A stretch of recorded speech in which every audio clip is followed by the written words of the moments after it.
एकदा महर्षी गालब गैरसमज आपुळे चित्रसेन गंधर्वावर रुसले. त्यांनी श्रीकृष्णाला सांगितले, चित्रसेननी माझा घोर अपमान केला आहे. श्रीकृष्ण म्हणाले, आपण निश्चित रहा, चित्रसेन आता जिवंत राहणार नाही. मी माझ्या या हातांनी त्या ऋषीद्रोहाचा वध करीन.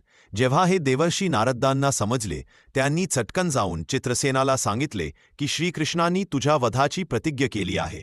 त्यासोबतच नारदांनी त्याला सुभद्रा आणि अर्जुनाला शरण जाण्यास सांगितले. चित्रसेनानी युक्तीने सुभद्रेकडून वचन घेतले की ती त्याच्या प्राणाचे रक्षण करील.